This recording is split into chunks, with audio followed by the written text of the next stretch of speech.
मी आलो आज माझ्या मित्रांसोबत. तुम्हाला जी गर्दी दिसते ना, त्या गर्दीचं कारण असं आहे, आमच्या गावात होत आहे आज बैलगाडा शर्यत.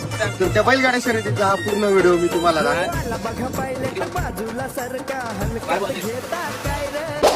पायात आग हाय काळीज वाघ हाय फक्त आपलीच चर्चा नुसता बैलगाडा